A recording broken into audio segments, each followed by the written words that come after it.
নমস্কার। আশা করি সবাই ভালো আছেন।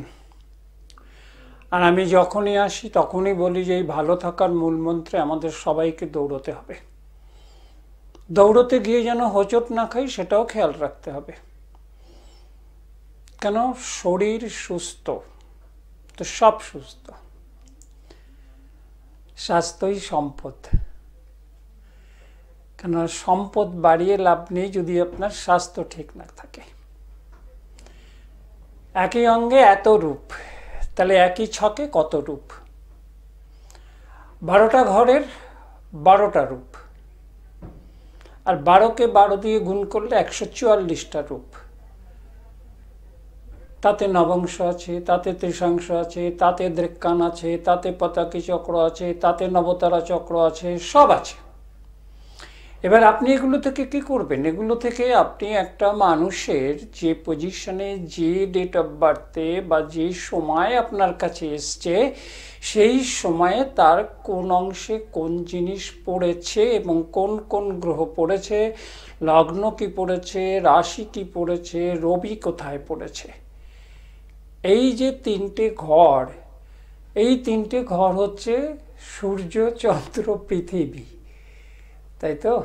পৃথিবীতে আমরা থাকি, সূর্যের উপর নির্ভরশীল সৌরজগৎ, আর চন্দ্র হচ্ছে উপগ্রহ, পৃথিবীর উপগ্রহ। এই যে জিনিস নিয়ে আমরা যখন চলি, তখন চন্দ্রের যে ভাগ, চন্দ্র যে ঘরে থাকে, রাশি ধরা হয়। সেই রাশি চক্রের মধ্যে আমরা বলি জাতচক্র। কাজে সেই জায়গাটায় এই চক্রের অনেক অনেক বলবেন, ষড়বর্গ বলবেন, হ্যান বলবেন, ত্যান বলবেন, ওইসব বলবেন। হ্যাঁ, 16টা বর্গ আছে আছে। আপনি যত আপনাকে ঘুরিয়ে দেওয়া যাবে না, যত আপনাকে লটখটে ঘুরিয়ে দেবেন, তত আপনি খুঁজতে থাকবেন। সেটা তো কাজ না। কাজ হচ্ছে আমার একটা মানুষের যে জাতচক্র যেটা পড়েছে, সেই চক্রের নবাংশ চক্র যেটা পড়েছে, যেটা আমরা D9 চার্ট বলি, এবং তার ত্রিশাংশ এবং তার দৃক্কান কোথায় পড়েছে, সেই জায়গাটায় 3 দৃক্কানের কোন দৃক্কানে তার জন্ম, সেখান থেকে বিচার প্রক্রিয়া শুরু করুন। তারপরে দেখুন সে কোন দশায় জন্ম হয়েছে। যে চন্দ্র যে নক্ষত্রে থাকবে, সেই নক্ষত্রের দশায় তার জন্ম। সেটাই রবি হতে পারে, চন্দ্র হতে পারে, বৃহস্পতি হতে পারে, মঙ্গল হতে পারে, বুধ হতে পারে, বৃহস্পতি হতে পারে, শুক্র হতে পারে, শনি হতে পারে, রাহু হতে পারে, কেতু হতে পারে। আগে অষ্টোত্তরী দশাতে কেতুর বিচার ছিল না। এই বিংশোত্তরী দশায় কেতুর বিচার ঠোকানো হয়েছে। মানুষ তো সদ্য জ্যোতিষী করছে, আগের তো হিসেব নিকেশ তাদের মাথায় ঢুকবেও না। তা আমার কথা হচ্ছে যে বেশি ঢুকিয়ে দিয়ে তো লাভ নেই, মানুষ কিছু বোঝে না। মানুষ যদি সবই বুঝতো, মানুষ নিজেরটা নিজে ঘরে বসেই করতে পারত। এক ডাক্তার তার ট্রিটমেন্ট ঘরে বসে করতে পারত, কিন্তু করে না। দরকার হলে সে তার অন্য ডাক্তারের থেকে সাজেশন নেয়। এক জ্যোতিষী আর এক জ্যোতিষীর থেকে সাজেশন নেয়। একটা জিনিস দেখবেন, সবাই সবাইকে রেফার করে, কিন্তু জ্যোতিষ কাউকে রেফার করে না। আমি করি, আমি করে দিই, কিন্তু কেউ করে না। বাবা, নিজেরই নষ্ট হয়ে যাবে না? নিজের জায়গা নষ্ট হবে না? নষ্ট হয় না। আরে গুণী লোক লোক খুঁজে নেয়। ডাক্তার, উকিল, জ্যোতিষ ওই রনে বনে জঙ্গলে না, যেখানেই বসে থাকুক মানুষ খুঁজে নেবে। কেন খুঁজে নেবে? তার গুণ দেখে, তার কাজ দেখে, তার বিচার প্রক্রিয়া দেখে। এই সমস্তগুলো করতে গেলে আপনাদের সামনে আজকে আমি একটা যে অ্যাস্ট্রোলজি, যা জ্যোতিষ ব্যাপারটা যেটা বোঝাবো, সেটা একটা লগ্ন, একটা রাশি দিয়ে বোঝাই, আপনাদের বুঝতে সুবিধা হবে। দেখুন, 12টা লগ্ন থাকে, 12টা রাশি থাকে। সেইটার মধ্যে যে কোনো একটা রাশি হতে পারে, বা যে কোনো একটা লগ্ন হতে পারে, যে কোনো একটা রবি লগ্ন হতে পারে। এবার রবি কোনো গ্রহ না, বারবার বলে যাচ্ছি, রবি কোনো গ্রহ না। রাহু, কেতু ছায়াপথ, ছায়া গ্রহ। যার প্রভাবে যার ঘরে আসে তার ফল দেখায়, তার যে চারিত্রিক বৈশিষ্ট্য, যে নেচার, সেই নেচারটাকে, সেই ঘরের যে গুণ বা অগুণ যদি ভালোভাবে এসে যায় তাহলে গুণই দেখাবে, আর যদি খারাপভাবে এসে যায় তাহলে খারাপগুলো প্রকাশিত করাবে। সেই জায়গাটা আপনাকে বুঝতে হবে যে কোনভাবে। রাহুর 3টে নক্ষত্র আছে, 6, 15, 24। রাহুর 3টে নক্ষত্র, 6, 15, 24। 6 নম্বর আদ্রা, 15 নম্বর সাথী, আর 24 নম্বর শতবিশা। এই 3টে নক্ষত্র রাহুর নক্ষত্র। রাহুর দশা 18 বছর। এই জায়গাটা থেকে মানুষ সেই দশায় সেই রাহুর জন্মগত অবস্থান আর বর্তমানে গোচরের অবস্থানের উপর নির্ভর করে তবে তো মানুষ একটা বিচারে পৌঁছবে, তাই না? আপনি এখান থেকে ট্রেনে উঠলেন, এবার রাস্তায় আপনি কোন জায়গায় পৌঁছেছেন, কি জায়গায় গেলেন, সেটার উপরের থেকে আপনার মনের যে ভারসাম্য সেটাও বিচার আসবে। আসবে না?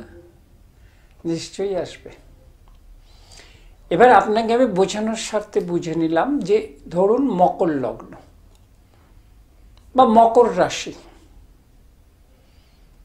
মকর রাশি লগ্ন কন্যা লগ্ন, কন্যা লগ্ন বুধের লগ্ন, মকর রাশি শনির রাশি।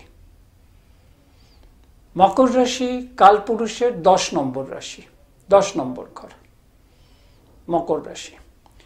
এবার এই রাশি চক্রের 6টা পুরুষ রাশি আছে, 6টা স্ত্রী রাশি আছে। আপনি দেখবেন মেষ রাশি, মিথুন রাশি, সিংহ রাশি, তুলা রাশি, ধনু রাশি, কুম্ভ রাশি পুরুষ রাশি। এই 6টা পুরুষ রাশি। আমরা লিঙ্গ চিন্তা করি না যে লিঙ্গ স্থাপন বা লিঙ্গ পরিবর্তন বা লিঙ্গ দেখি, ছেলে না মেয়ে। এই 6টা রাশি পুরুষ রাশি, বাদ বাকি 6টা রাশি স্ত্রী রাশি। তাহলে এবার পুরুষ রাশি আর স্ত্রী লগ্ন যদি পড়ে যায় তাহলে কি হবে? তাহলে মকর রাশি স্ত্রী রাশি, মহিলা রাশি। আর কন্যা লগ্ন, কন্যা লগ্ন স্ত্রী। তাহলে দুটোই স্ত্রী রাশি। এবার চলে যান সেই স্ত্রীদের নেচারে। প্রথম প্রাথমিক নেচার ধরুন, রাশির নেচার কি বলছে।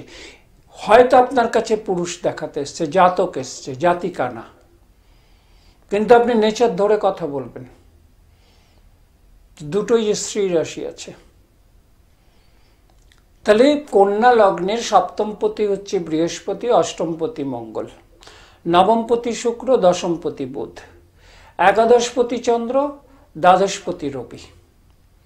কন্যা লগ্নের দ্বিতীয়পতি শুক্র, তৃতীয়পতি মঙ্গল, চতুর্থপতি বৃহস্পতি, পঞ্চমপতি শনি, ষষ্ঠপতি শনি, সপ্তমপতি বৃহস্পতি।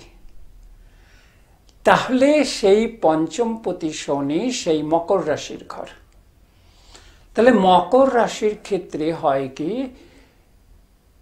যেহেতু এই মকর রাশিটি, মকরের ছবি দেখেছেন তো, না তো এখন সোশ্যাল মিডিয়ার যুগ, দেখে নেবেন যে ক্যাপ্রিকর্নের ছবি কি আছে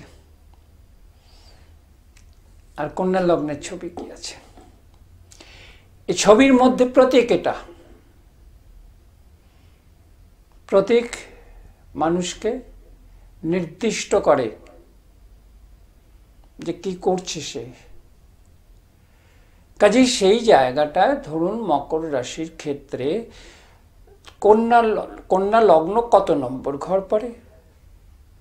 9 নম্বর ঘর পড়ে। 10 নম্বর তুলার ঘর পড়ে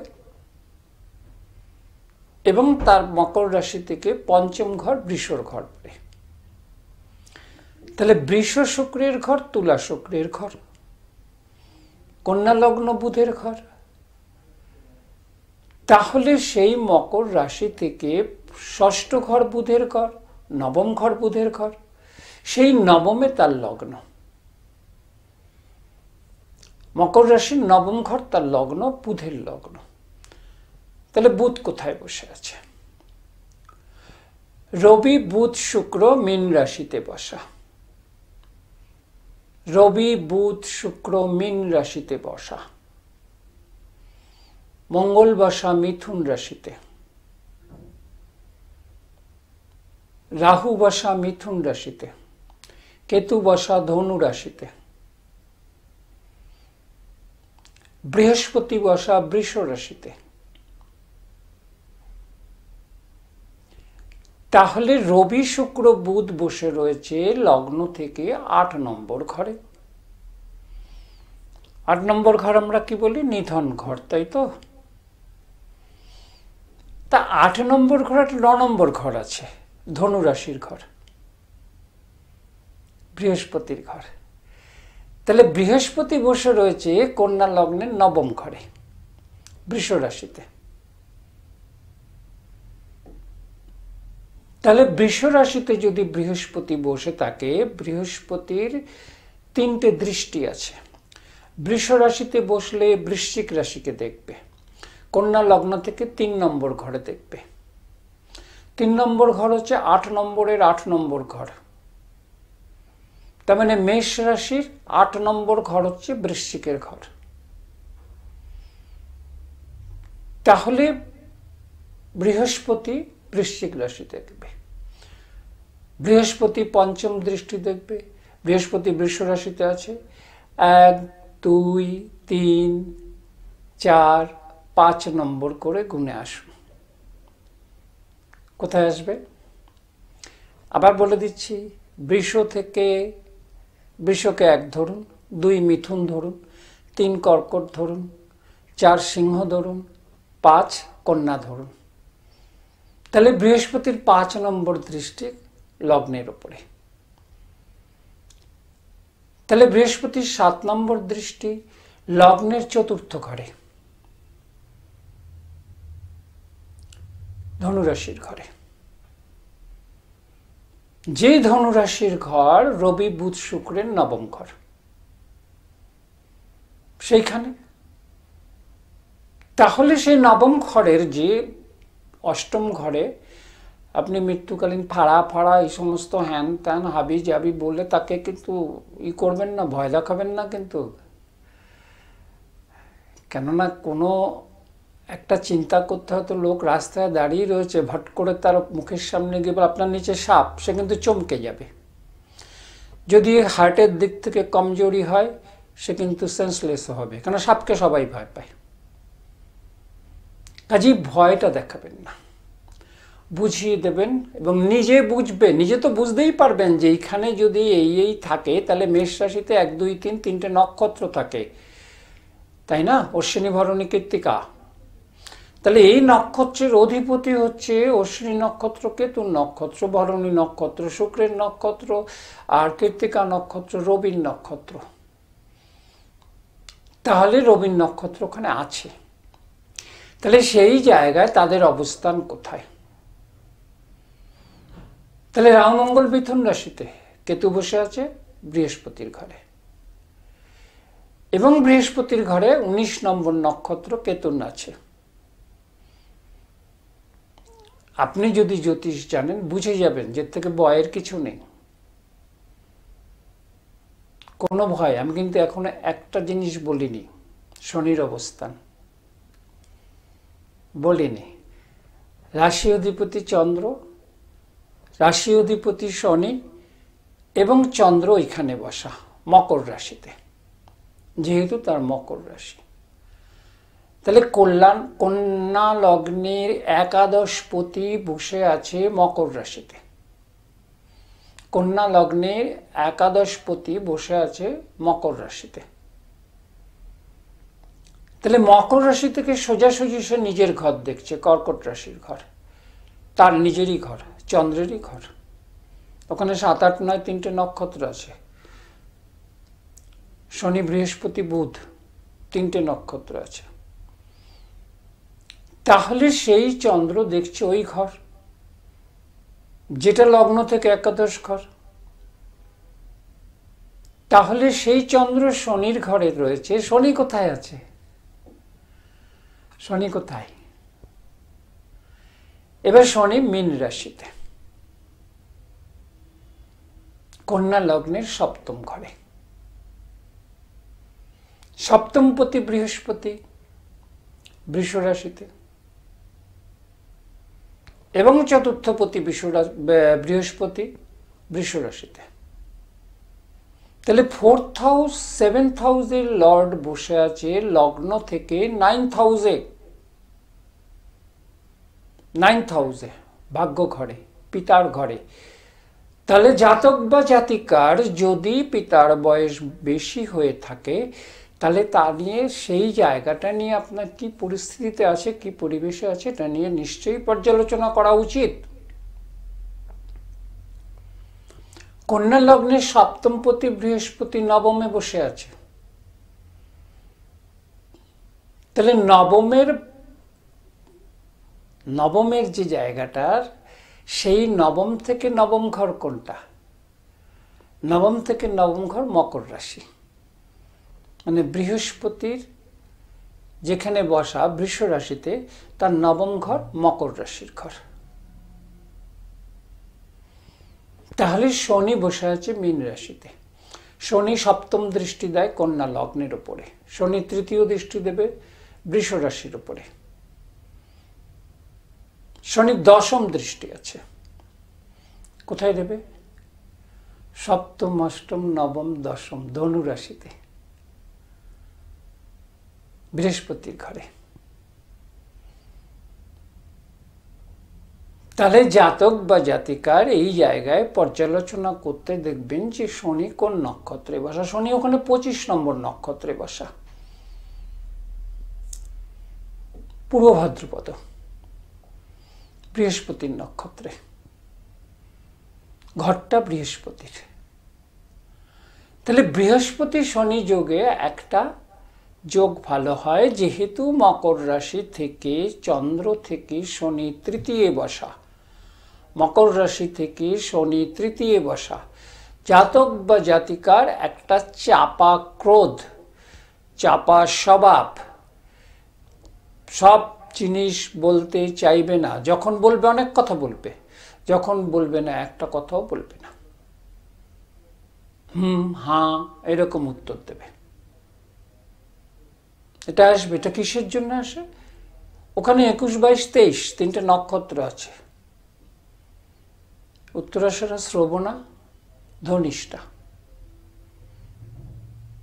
মঙ্গলের অবস্থান মিথুন রাশির ঘরে, রাহুর অবস্থান মিথুন রাশির ঘরে। তাহলে মঙ্গল রাহু একসাথে বুধের ঘরে, লগ্নাধিপতি বুধ, সে বসা অষ্টমে। তাহলে আপনি কি বলবেন?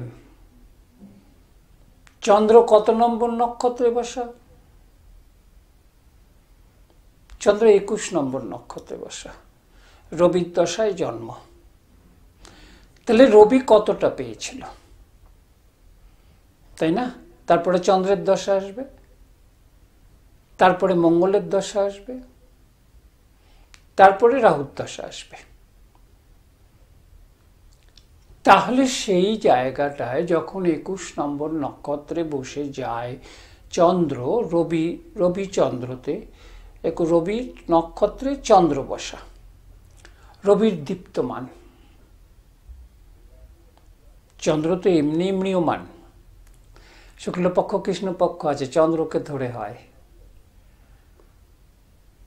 মানে অমাবস্যা শেষ হলো, শুক্লপক্ষ পড়ে গেল, আবার পূর্ণিমাতে গিয়ে শেষ হবে, কৃষ্ণপক্ষ পড়ে যাবে। তাহলে এই যে জিনিসগুলো যে রোটেশন ওয়াইজে চলছে, সেই রোটেশন ওয়াইজে মানুষের জীবনও চলছে। তাহলে এই কন্যা লগ্নে মকর রাশির ভালো কি আছে? খারাপ তো আছে, কিছু কিছু খারাপ আছে, সে খারাপটাকে ভালো করতে হবে, সেই জন্যে অ্যাস্ট্রোলজারের কাছে আসা। ভালো কি আছে? ভালো প্রথমেই আছে যে যেই জায়গাটায় যে বৃহস্পতি আর মঙ্গল যেখানে বসে রয়েছে, বৃহস্পতি যেখানে নবমে বসে রয়েছে, এবং সেই বৃহস্পতি নবমে এবং মঙ্গল দশমে বসা, তাহলে কন্যা লগ্নের অষ্টমপতি তৃতীয়পতি মঙ্গল, সে বসা দশমে। মঙ্গলেরও 3টে দৃষ্টি আছে, চতুর্থ দৃষ্টি, সপ্তম দৃষ্টি, অষ্টম দৃষ্টি। তাহলে মঙ্গল যদি মিথুন রাশিতে থাকে তাহলে অষ্টম দৃষ্টি দিয়ে সে মকর রাশিকে দৃষ্টি দেবে, সপ্তম দৃষ্টি দিয়ে সে ধনু রাশিকে দৃষ্টি দেবে, আর চতুর্থ দৃষ্টি দিয়ে সে কন্যা লগ্নে দৃষ্টি দেবে। দেখবেন কন্যা লগ্নে বৃহস্পতির দৃষ্টি আছে, মঙ্গলের দৃষ্টি আছে। তাহলে এই যে 2 দৃষ্টি যেখানে পড়ছে, তাহলে এখান থেকে আপনি তো ভালোটা বার করতে পারেন, নিশ্চয়ই পারেন যদি জ্যোতিষ জানেন। আর যদি না জানেন তাহলে আপনি বলবেন মঙ্গল রাহু একসাথে বিরাট ফাড়ার যোগ, বিরাট অ্যাক্সিডেন্ট যোগ, এবং আপনার অষ্টমে রবি বুধ শুক্র বসা, এবং আপনি লগ্নাধিপতি অষ্টমে বসা। আরে অষ্টমপতি মঙ্গল তো দশমে বসা, তাই না? অষ্টমপতি মঙ্গল দশমে বসা, তৃতীয়পতি মঙ্গল দশমে বসা, সেটা থেকে গুণ বার করুন। তাহলে সেইগুলো বার করার, এবার চন্দ্র এখানে 21 নম্বর নক্ষত্রে যদি থাকে তাহলে মনে করবেন যে শনির দৃক্কানে জন্ম হবে। লগ্নের ডিগ্রিগত ভাব বার করুন, সেই 3 ভাব 3 দৃক্কান ফেলুন। লগ্নভাবে কোন দৃক্কান আসছে, চন্দ্রভাবে কোন দৃক্কান আসছে, রবির ডিগ্রি ফেলুন, সেইভাবে কোন দৃক্কান আসছে, তারপরে তো বিচারে যাবেন না। আপনি অষ্টম দেখবেন, দ্বাদশ দেখবেন, সপ্তম দেখবেন, দ্বিতীয় মারক। তাহলে কন্যা লগ্নের দ্বিতীয় তো শুক্র, শাস্ত্রমতে মারক। তাহলে শুক্র বসে আছে অষ্টমে, অবভিয়াসলি বলবেন মৃত্যু যন্ত্রণা আছে। কিন্তু সেটা কাটবে কে? কার প্রভাবে কাটবে? দেখুন শনি বসে আছে মীন রাশিতে, শনির 3য় দৃষ্টি বৃষ রাশিতে আছে, শনি বসে আছে বৃহস্পতির নক্ষত্রে, বৃহস্পতি বসে আছে বৃষ রাশিতে। তাহলে সেই জায়গাটা একটা কাটানোর ওখানে জায়গা রয়েছে, ওটা চিন্তা করুন। জাতক বা জাতিকাকে ভয় দেখিয়ে লাভ নেই। কোন দশা ভোগ করছে দেখুন। জন্ম তো রবির দশা, রবির দশা তো সারা জীবন নিয়ে বসে থাকবে না। কোন বয়সে আপনার কাছে এসছে দেখুন, প্রেজেন্ট পজিশনে কি দশা চলছে দেখুন, তারপরে তো আপনি বিচারে যাবেন। নবাংশ দেখুন, নবাংশে কোনো গ্রহ বর্গোত্তম হয়ে গেছে কিনা। এই যে রবি শুক্র বুধ অষ্টমে বললাম, তার মানে মেষ রাশিতে।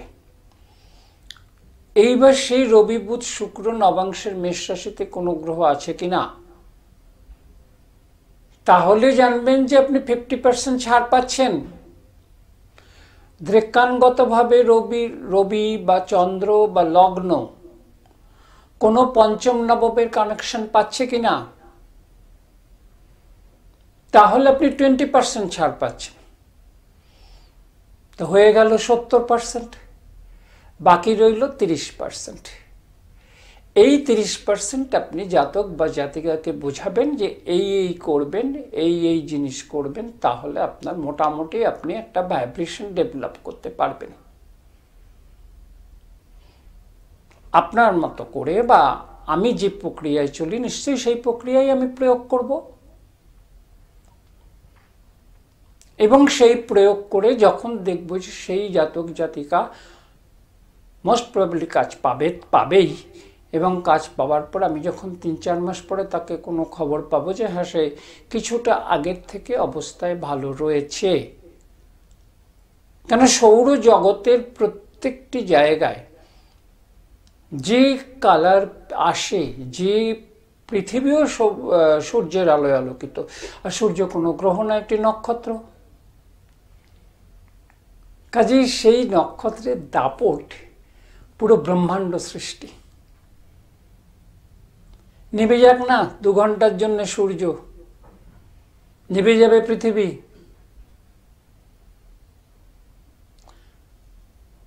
বন্ধ হয়ে যাক না আপনার শরীরের হার্টটা, পুরো শরীর নিথর হয়ে যাবে, আপনি আর সোজা হতে পারবেন না। এসছেন এভাবে, যাবেন এইভাবে। তখন ঠিক সেইভাবেই এই সৌরজগতের সূর্যকে সবাই গ্রহ গ্রহ বলে চিৎকার করে। তারা ভুল করে, তারা ভুল করে। আপনি জানবেন প্রত্যেক শুক্রের 7ম ঘরে মঙ্গলের ঘর আছে। তাহলে শুক্র কি? 7ম ভাবের কারক। মঙ্গল কি? 3য়, 6ষ্ঠ, একাদশ ভাবের কারক। মঙ্গল ভূমি কারক, মঙ্গল ভাতৃকারক, মঙ্গল ভৌম কারক, মঙ্গল বন্ধুত্ব কারক। তাহলে মঙ্গলের অমঙ্গলটা কখন পাবেন? মঙ্গলের ওপর যদি শনির ছায়া থাকে, সে জাতক বা জাতিকে অনেক কৃতিত্ব অর্জন করতে পারে, কিন্তু তার মধ্যে অবসাদ থাকে। যে অবসাদ থাকে, শনি তো খুব স্লো প্ল্যানেট, সবচেয়ে স্লো প্ল্যানেট। কেননা সেই ধীরে ধীরে মানুষ বিষণ্ণতায় পৌঁছে যায়, অবসাদগ্রস্ত হয়। সেই অবসাদটা আপনাকে ছক দেখে, নবাংশ দেখে, তার দৃক্কান দেখে, তার নবতারা চক্র দেখে, যে এখন কোন নক্ষত্রে কোন জায়গা দিয়ে গোচরে কি কি গ্রহ পাস করছে, এবং সেই নবতারা চক্রের কোনো অশুভ নক্ষত্রের উপর দিয়ে পাস করছে কিনা, তবে না সেটাকে আপনি তাকে একটা কিছু মূল মন্ত্র দিতে পারবেন। সেখান থেকে দেখুন, বড় বড় অনেক অনেক হসপিটাল আছে, অনেক নার্সিংহোম আছে, অনেক কিছু আছে। পেশেন্ট যখন ঢোকে না, সেও জানে না সে আবার বেরোবে কিনা। কার ভরসায় ঢোকে? চিকিৎসকের ভরসায় ঢোকে। তো চিকিৎসক জ্ঞান অর্জন করে কিন্তু চিকিৎসা করছে। চিকিৎসকের গ্যারান্টি নেই সে ফেরাতে পারবে কিনা। তার যতটুকু জ্ঞান আছে ততটুকু সেই রোগীর ওপরে সে নিক্ষেপ করে দেবে। কোনো ড্রাইভার যেমন একটা বিড়ালকেও চাপা দিতে চায় না, একটা চিকিৎসকও চায় না যে কাউকে মেরে দিই, চায় না। আবার একটা জ্যোতিষ যদি ভালো হয়, সেও চাইবে না যে ভাগ্যটা খারাপ করে দিই। আপনি জানবেন, আপনি যদি কারোর খারাপ চিন্তা করেন, তার 10 গুণ খারাপ দেওয়ার জন্য ঈশ্বর বসে আছে। ঈশ্বর আমিও দেখিনি, আপনিও দেখেননি, কিন্তু ঈশ্বরকে ভাবাবেগের জিনিস, মোহের জিনিস, নেচারের জিনিস। যে নেচার আপনাকে ডেভেলপমেন্ট করে, দ্যাট ইজ গড। আল্লাহ, ঈশ্বর, এই 3 নামে চলে। যে যে নাম পছন্দ করে। প্রত্যেক মানুষের এক নাম, এক নামের নাম আছে, অনেক মানুষ আছে এক নামের নামে, কিন্তু একই নেচার কি তার? নাম হলেই নেচার হবে না, নেচারে মিলবে না। তাহলে কন্যা লগ্ন বুধের লগ্ন। বুধ সবসময় দ্রুত, 18 দিন থাকে এক ঘরে, খুব দ্রুত। অনেকে বলবেন বুদ্ধি বাড়বে বুধের যদি প্রতিকার করা যায়। তাহলে বুদ্ধি নাশ হলে, বুদ্ধি এমন নাকি আমরা বলি বিনাশকালে বুদ্ধি নাশ। মানুষ যখন অধঃপতনে যেতে থাকে বা তার ক্ষতি চিন্তা করতে, আমার ক্ষতিই হবে, এটা বুধের থেকে আসে। বিনাশকালে বুদ্ধি নাশ। তাহলে কি বুধের পাওয়ার বেশি করে দিলে তার বুদ্ধি বাড়বে? অনেক পাগল ঘুরে বেড়াচ্ছে রাঁচিতে, অনেক ভর্তি আছে, তাদের বুদ্ধি নেই। তাদের বুদ্ধি আছে, তাদের নিজস্ব যে কর্ম তারা করছে সেটা যতক্ষণ তারা শেষ না করতে পারবে ওই পাগল কিন্তু উঠবে না। ওই ব্যাপারে তার বুদ্ধি আছে। তাহলে কি তাকে আপনি যদি সেই বুধের প্রতিকার দিয়ে মালা করে দেন, সে কাল ঠিক হয়ে যাবে? হবে কি? কোনো যুক্তিতে আমাকে বোঝাতে পারবেন? পারবেন না। কিন্তু তা বলে কি বুধের প্রতিকার লাগবে না? বুধের প্রতিকার কিসে লাগে? আমাদের শরীর যে সূক্ষ্ম সূক্ষ্ম নার্ভ আছে, যে নার্ভগুলো সঞ্চালন করে, সেইগুলোকে যদি ঠিক মতো রাখা যায়, অনেকে দেখবেন হাত পা এরম এরম করে কাঁপছে,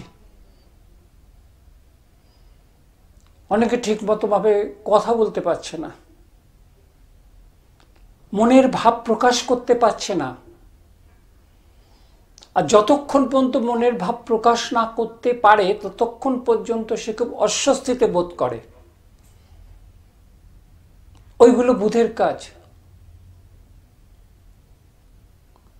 বুধ বার্তাবাহক, আমি আগেও বলেছি।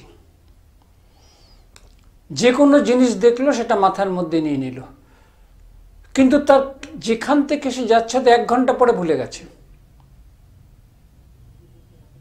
আবার যখন ওই জায়গা দিয়ে পাস হবে তার মনে পড়বে। এই বার্তাটি ঠিক জায়গায় মেমোরিতে যদি পৌঁছে দেওয়া যায় এবং সেটাকে দিয়ে যদি নিজের গুণের দ্বারা, বৃহস্পতির গুণের দ্বারা যদি সেটাকে বিচার করা যায়, আর শনির স্থিরতা, ধৈর্য, এর দ্বারা যদি কর্মটি সাফল্যমণ্ডিত করা যায়, তাহলে কিন্তু জাতক বা জাতিকা কিন্তু সাকসেস হয়ে ওঠে। আচ্ছা না, সবাই কি অভাবীভাবে রয়েছে নাকি? সবাই কি খারাপভাবে আছে নাকি? আবার সবাই কি খুব ভালোভাবে আছে নাকি? আরে হ্যাঁ না, সমস্তই তো আছে, আছে না? আলো যদি থাকে অন্ধকারও তো আছে। তাহলে আলোর অস্তিত্ব কি? অন্ধকার আছে বলে। সূর্যের অস্তিত্ব কি? অন্ধকার আছে বলে। অন্ধকারের সাথে আলোর সম্পর্ক, কিন্তু আলোর সাথে অন্ধকারের সম্পর্ক না। সব আলো নিভে গেলে অন্ধকার অন্ধকারই হবে, সারা বিশ্ব অন্ধকার হবে সূর্য নিভে গেলে। কাজেই সেই জায়গাটায় সমস্ত রকম জিনিসের যেমন একটা প্রতিক্রিয়া আছে, ভাব আছে। আমি একটু আগে বললাম শুক্র ৭ম ভাবের কারক, মঙ্গল ৩য়, ৬ষ্ঠ, একাদশ ভাবের কারক। তাহলে মঙ্গলের কতগুলো ভাব আছে। মঙ্গল ভাতৃকারক গ্রহ, মঙ্গল ভৌমকারক গ্রহ।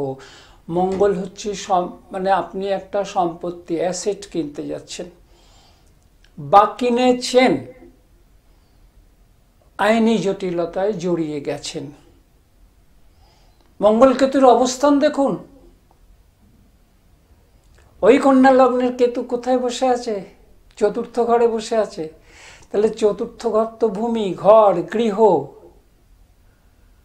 4র্থ ঘর তো মা, 4র্থ ঘর তো বন্ধু, 4র্থ ঘর তো নিম্ন শিক্ষা। ঘরটি বৃহস্পতির। তাহলে দেখুন সেই জায়গাটায়, সেখানটায় সেই কেতু এবং মঙ্গল সমসপ্তম হয়ে গেছে, কিন্তু মিথুন রাশিতে মঙ্গল। দেখুন সে কোন আইনি জটিলতায় পড়েছে কিনা।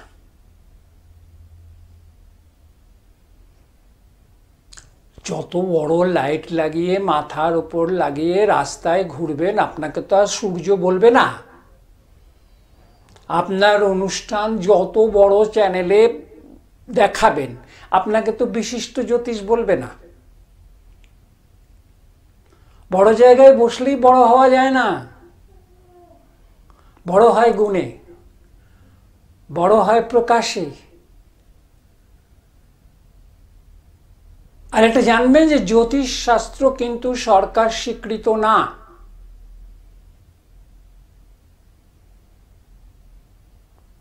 অনেকে অনেক সার্টিফিকেট হ্যান ত্যান দেখায়, এগুলো সমস্ত এনজিওর মাধ্যমে এবং প্রাইভেটভাবে দেওয়া হয়। তার বিনিময়ে টাকা নেওয়া হয়। এত বছর ধরে দেখেছেন আমার নামে শুধু গোপাল ভট্টাচার্য ছাড়া কিছু লেখা আছে? নেই। কিন্তু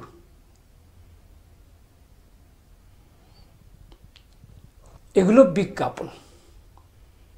কেন? আজকালকার দুনিয়া বিজ্ঞাপনে মোহগ্রস্ত হয়ে যায়। এমনই বিজ্ঞাপন চললো, তেল খেয়েই হার্ট অ্যাটাক হয়ে গেল। কাজেই যেহেতু অন এয়ার, তেলের নাম বলবো না, বলা উচিত না। এইবার সেই জায়গাটায় আজকাল আপনি যত কিছু কিনছেন, দেখছেন, শুনছেন, সমস্ত কিছু কিন্তু এই বিজ্ঞাপনের থ্রু দিয়ে জানতে পারছেন, যেটা আগে পারতেন না। কখন সকালে পেপার আসবে, পেপার থেকে জানবেন, এখন আগে জানছেন। আর যদি এই শাস্ত্র নিয়ে পড়াশোনার মধ্যে থাকেন, তাহলে আপনি অবশ্যই জানবেন এতদিনকার শাস্ত্র না সেন্ট্রাল গভর্নমেন্ট না স্টেট গভর্নমেন্ট কেউ কিন্তু স্বীকৃতি দেয়নি। যা আছে প্রাইভেট ভাবে। অতএব আমি লন্ডন গেছি, আমেরিকা গেছি, আমি ওইখানে গেছি, সেইখানে গেছি, এগুলো সমস্ত এনজিওর মাধ্যমে ডোনেশন দিতে হয়। অতএব আপনি কি করছেন, আপনি প্র্যাকটিস কি করছেন, অভিজ্ঞতা আপনার কি? আপনার এই এক পাজা সার্টিফিকেট পিঠে ঘুরে বেড়ালে কি আপনার জ্যোতিষশাস্ত্র আরো ভালো হবে? নিশ্চয়ই হবে না। আমি মনে করি হবে না। হ্যাঁ, আমি এটা জোর দিয়ে বলছি, এটা গীতার কথা। কিন্তু আমি মানে অহংকার। কিন্তু এই কথাটা আমি বলছি এই কারণে যে সার্টিফিকেটের অভিজ্ঞতা, সার্টিফিকেটটা দেখানো হয় যে আমাকে পারমিশন দিয়েছে কোনো প্রাইভেট টিচার, বা আমার শিক্ষা আমাকে মার্কেটে আমাকে প্রতিফলিত করেছে বাজারে, সেটা আলাদা কথা। কিন্তু কন্যা লগ্নের যে ওই যে বসে রয়েছে পঞ্চম ঘরে যে মন, উচ্চ মনের পরিচয়, সেই চন্দ্র যে একাদশপতি, মন ভালো হয়, এরা কম কথা বলে, যখন কাজ করে দ্রুত গতিতে করে, আবার যখন শুয়ে পড়ে অনেকক্ষণ শুয়ে থাকে। কেন? শনি ঘুমিয়ে থাকে।